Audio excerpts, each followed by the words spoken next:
ये फ्रेंड्स, आज हमारे साथ है अल्फाबेट। अल्फाबेट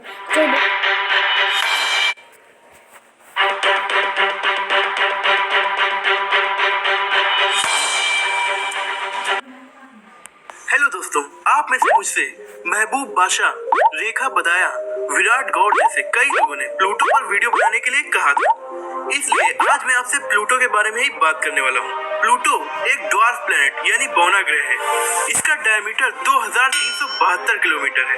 प्लूटो की खोज 18 फरवरी 1930 में क्लाइड डब्ल्यू टॉम्बा ने की थी। दोस्तों, हमारी अर्थ से काफी दूर मौजूद इस ड्वार्फ प्लैनेट को कभी प्लैनेट होने का रुतबा हासिल था, लेकिन अब ये रुतबा उससे छीन लिया गया है। प्लूटो के बारे में ऐसी ही कई अमेजिंग बातें हैं जिन्हें शायद आप नहीं जानते होंगे। हेलो दोस्तों, मैं हूं मोहम्मद काशिफ, आप देख रहे हैं अल्फा फैक्ट्स। आइए जानते हैं प्लूटो के बारे में कुछ अमेजिंग, कुछ नया।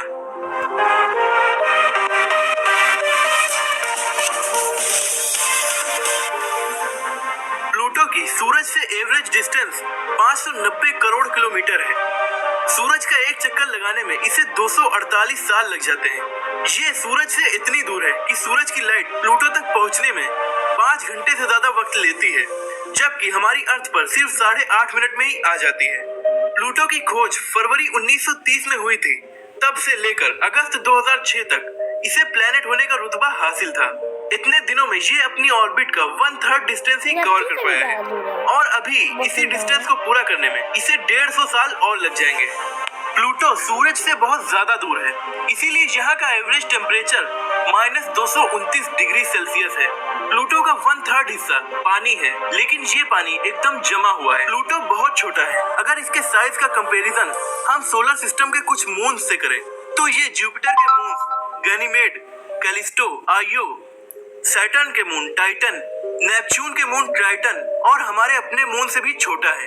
यहाँ तक कि प्लूटो का एरिया रशिया के एरिया से भी कम है, लेकिन फिर भी प्लूटो सबसे बड़ा ड्वार्फ प्लैनेट है। दोस्तों, प्लूटो की डिस्कवरी होने के बाद से लेकर अगले लगभग 75 सालों तक इसे प्लैनेट माना गया, लेकिन अचानक प्लूटो में ऐसा क्या बदलाव हुआ कि इसका प्लैनेट होने का दर्जा ही छीन लिया गया। तो असल में प्लूटो में कुछ नहीं बदला, लेकिन प्लैनेट की डिफिनेशन बदल गई है। इंटरनेशनल एस्ट्रोनॉमिकल यूनियन के द्वारा अपनाए गए नए रूल्स के हिसाब से आकाशीय बॉडी को तभी प्लैनेट माना जाएगा जब उसका साइज गोल हो, वो सूरज या किसी और तारे का चक्कर लगा रहा हो, वो अपनी ऑर्बिट के आसपास के एरिया को साफ कर दे, यानी या तो उसके आसपास के ऑब्जेक्ट उसकी ग्रेविटी से आकर्षित होकर उससे टकरा जाएं, या फिर उसका चक्कर लगाने लगे, लेकिन उसके आसपास आजादी से ना घूमे। प्लूटो पहले 2 रूल्स को तो फॉलो कर रहा है, वो गोल भी है और सूरज का चक्कर भी लगा रहा है, लेकिन तीसरा रूल वो नहीं फॉलो कर रहा। इसीलिए अगस्त 2006 में इंटरनेशनल एस्ट्रोनॉमिकल यूनियन ने उससे प्लैनेट होने का दर्जा छीन लिया। लेकिन अब आपको प्लूटो पर ज्यादा तरस खाने की जरूरत नहीं है, क्योंकि अब उसे नया टाइटल ड्वार्फ प्लैनेट दिया गया है।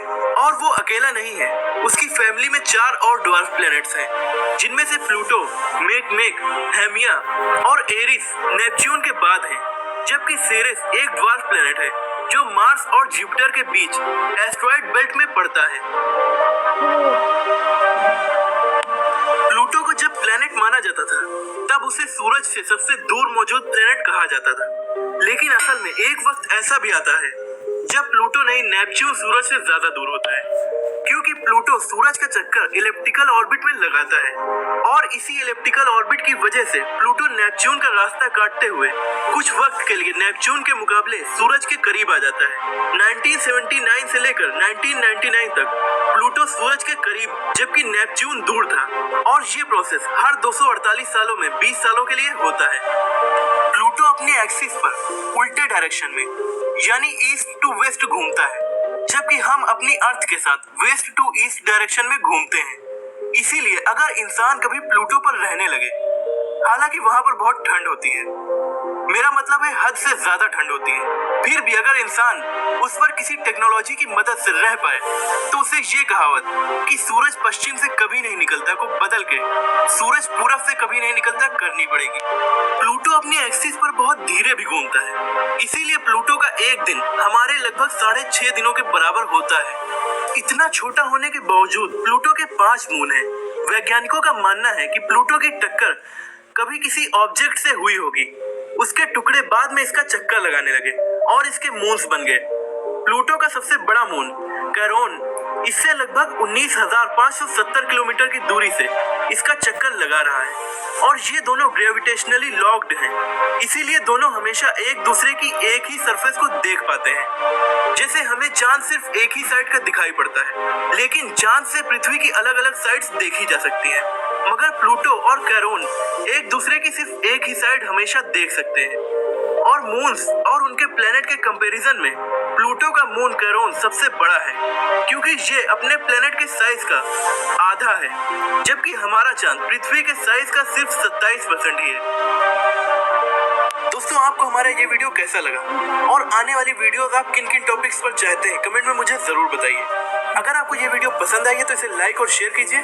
अगर आप इस चैनल पर नए हैं और ऐसी अमेजिंग वीडियोस देखना चाहते हैं तो इस चैनल को सब्सक्राइब करके बेल आइकन को दबा दीजिए। अगली वीडियो में आपसे फिर मुलाकात होगी।